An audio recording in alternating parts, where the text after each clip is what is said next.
ನಮಸ್ಕಾರ ಸ್ನೇಹಿತರೆ, ಎಂದಿನಂತೆ ಇವತ್ತಿನ ವ್ಲಾಗನ್ನು ನಿಮ್ಮಿಂದ ಪ್ರಸ್ತುತಪಡಿಸ್ತಾ ಇದ್ದೀನಿ. ನೀವೆಲ್ಲರೂ ಚೆನ್ನಾಗಿದ್ದೀರ ಅಂತ ಭಾವಿಸ್ತೀನಿ. ಇವತ್ತಿನ ವ್ಲಾಗನ್ನ ನಾನು ಸಂಜೆ ಮೇಲೆ ಪ್ರಾರಂಭಿಸ್ತೇನೆ. ಸಂಜೆ ಅಂದ್ರೆ ಸರಿಸುಮಾರು ಈಗ 7 ಗಂಟೆ ಮೇಲೆ ಆಗಿರ್ಬೋದು ಅನ್ಕೊಂಡಿದ್ದೀನಿ. ನಾನು ರಾತ್ರಿ ಊಟಕ್ಕೆ ಮುದ್ದೆ ಮತ್ತು ಬಜ್ಜಿ ಮಾಡೋಣ ಅಂತ ಇದ್ದೀನಿ. ಇಷ್ಟು ಸಾರಲ್ಲೇ ನಾವು ಮುದ್ದೆನ ಊಟ ಮಾಡ್ತೀವಿ, ಸ್ವಲ್ಪ ರೈಸ್ ಕೂಡ ಮಾಡ್ತೀನಿ. ನಾಯಿಗಳ ಸೇವೆ ಜಾಸ್ತಿ ಆಗಿದೆ, ಅದ್ರಿಂದ ವ್ಲಾಗ್ ಬೆಳಗ್ಗೆ ಎಲ್ಲ ಮಾಡಕ್ಕೆ ಆಗ್ತಾ ಇಲ್ಲ. ಇವಾಗ ನಾನು ನೋಡಿ ಹೆಸರು ಬಂದಿದೆ, ಉಕ್ಕು ಬಂದಿದೆ. ಇವಾಗ ಹಿಟ್ಟು ಹಾಕ್ತೀನಿ.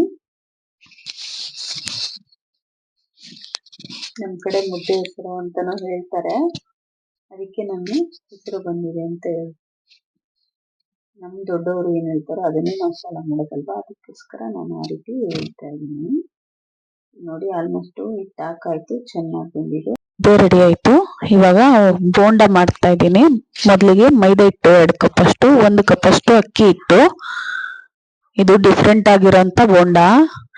ಬನ್ಸಿ ರವೆ, ನಿಮ್ಗೆ ಆಶ್ಚರ್ಯ ಆಗ್ಬೋದು, ಬನ್ಸಿ ರವೆ ಆಲ್ಮೋಸ್ಟ್ ಯಾರು ಇದುವರೆಗೂ ಯೂಸ್ ಮಾಡಿಲ್ಲ ಅಂತ ನಾನು ಹೇಳ್ತೀನಿ ಸ್ನೇಹಿತರೆ. ಫಸ್ಟ್ ಟೈಮ್ ನನ್ನ ಚಾನಲ್ ಅಲ್ಲಿ ಇದೆ ಅಂತಲ್ಲ, ಸುಮಾರು ಸಲ ನನ್ನ ಚಾನಲ್ ಅಲ್ಲಿ ನೀವು ಬನ್ಸಿ ರವೆ ಯೂಸ್ ಮಾಡಿರೋದು ನೋಡಿರ್ಬೋದು. ನೋಡಿ, ಸೋಡಾ ಮತ್ತೆ ಉಪ್ಪು, ಜೀರಿಗೆ, ಈರುಳ್ಳಿ, ಸಣ್ಣಗೆ ಹೆಚ್ಚಿರುವಂತ ಕರ್ಬೇವಿನ ಸೊಪ್ಪು, ತುಂಬಾ ಟೇಸ್ಟಿಯಾಗಿ ಬರುತ್ತೆ. ಕರ್ಬೇವಿನ ಸೊಪ್ಪನ್ನ ಸಣ್ಣಗೆ ಹೆಚ್ಚಿ ಹಾಕ್ಬೇಕು, ಸಣ್ಣ ಕೊತ್ತಂಬರಿ ಸೊಪ್ಪು ಕೂಡ ಹಾಕ್ತಾ ಇದ್ದೀನಿ.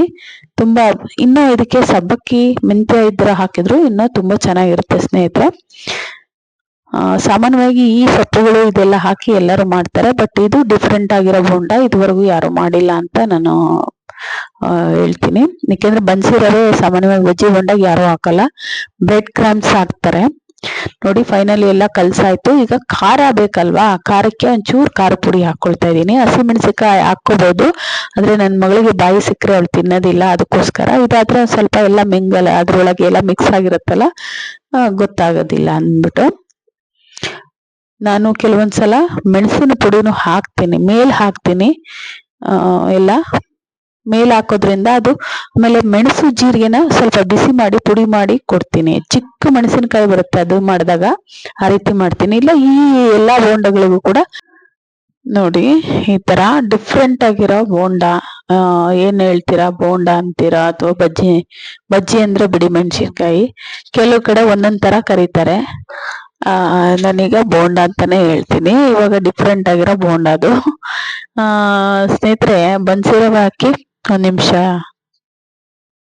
ತುಂಬಾ ಚೆನ್ನಾಗಿ ಬರುತ್ತೆ ಸ್ನೇಹಿತರೆ. ನೀವು ಕೂಡ ನಿಮ್ಮ ಮನೇಲಿ ಮಾಡಿ.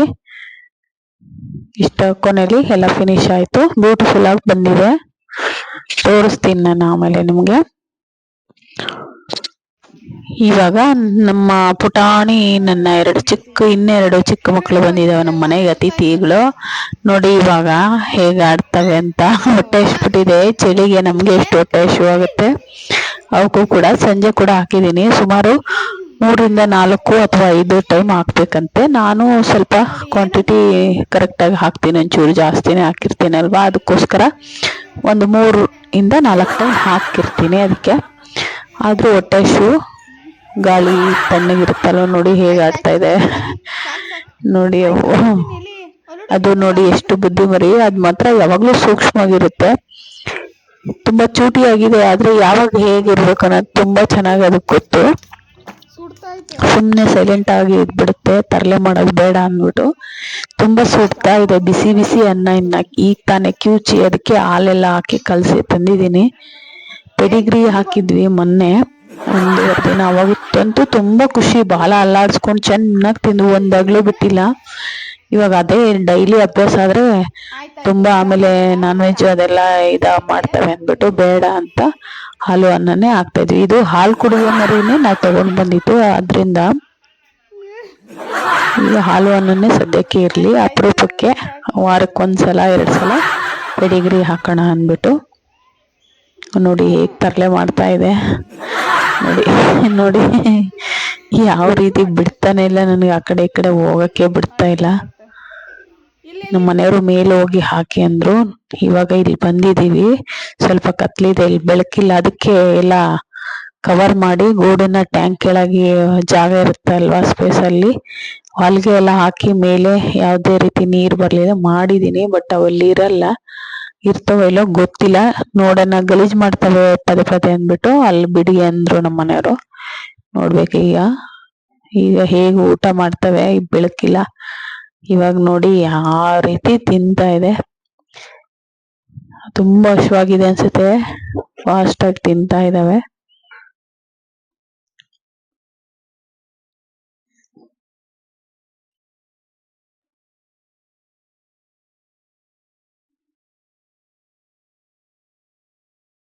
ನೋಡಿ ಈ ತರ ಹಲ್ಗೆ ಹಾಕಿದ್ದೆ, ಅದ್ರ ಮೇಲೆ ಹಲ್ಗೆ ಮೇಲೆ ಕೂರ್ಲಿ, ಕೆಳಗೆಲ್ಲ ನೀರು ಒದ್ದೆ ಆದ್ರೆ ಅಂತ.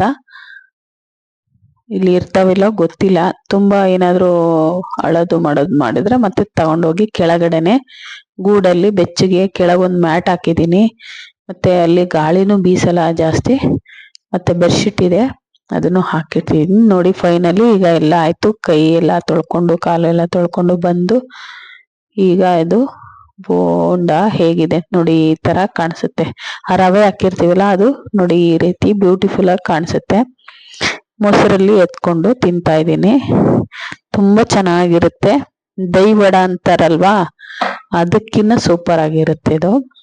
ಅದಕ್ಕೆಲ್ಲ ಇನ್ನ ದಹಿ ವಡ ಆ ತರದಕ್ಕೆಲ್ಲ ಮಸಾಲೆ ಬೇರೆ ಬೇರೆ ಎಲ್ಲ ಇರುತ್ತೆ ಇಂಗ್ರೀಡಿಯೆಂಟ್ಸ್ ಮೇಲೆ ಹಾಕೋದು. ಆದ್ರೆ ಇದಕ್ಕೇನು ಬೇಡ, ಯಾಕಂದ್ರೆ ಸಣ್ಣಗೆಲ್ಲ ಹೆಚ್ಚಿ ಇನ್ನ ಸೊಪ್ಪುಗಳು, ಸಬ್ಬಕ್ಕಿ ಸೊಪ್ಪು, ಮೆಂತ್ಯ ಸೊಪ್ಪು ಇದ್ರೂ ಕೂಡ ಹಾಕಿದ್ರು ತುಂಬಾ ರುಚಿಯಾಗಿ ಬರುತ್ತೆ. ನೋಡಿ ಎಷ್ಟು ಶೈನಿಂಗ್ ಆಗಿ ಸೂಪರ್ ಆಗಿ ಕಾಣಿಸ್ತಾ ಇದೆ. ನೋಡಿ ರವೆ ಎಲ್ಲ ಮೇಲೆ ಒಂಥರ ಸ್ಟಾರ್ ತರ ಕಾಣಿಸ್ತಾ ಇದೆ. ನೋಡಿ ಒಳಗಡೆ ಈರುಳ್ಳಿ ಎಲ್ಲ ಹೆಚ್ಚಾಕಿದ್ದು ಈ ರೀತಿಯಾಗಿ ತುಂಬಾ ಚೆನ್ನಾಗಿದೆ ಸ್ನೇಹಿತರೆ. ನೋಡಿ ಈ ತರ ಹಚ್ಕೊಂಡು ತಿಂತಾ ಇದ್ದೀನಿ. ತುಂಬಾ ಚೆನ್ನಾಗಿದೆ ಸ್ನೇಹಿತರೆ. ನೀವು ಕೂಡ ನಿಮ್ಮ ಮನೇಲಿ ಟ್ರೈ ಮಾಡಿ, ಮಕ್ಕಳಿಗೆ ದೊಡ್ಡವ್ರಿಗೆ ಎಲ್ಲರಿಗೂ ಇಷ್ಟ ಆಗುತ್ತೆ. ಅಪರೂಪಕ್ಕೆ ಮಾಡಿ, ಯಾಕೆಂದ್ರೆ ಮೈದಾ ಜಾಸ್ತಿ ಬಳಸಬಾರ್ದಲ್ವಾ. ಯಾವಾಗಾದ್ರೂ ಒಂದು ಟೈಮಲ್ಲಿ ಮಾಡಿದ್ರೆ ಏನೂ ಆಗಲ್ಲ. ನಮಸ್ಕಾರ ಸ್ನೇಹಿತರೆ.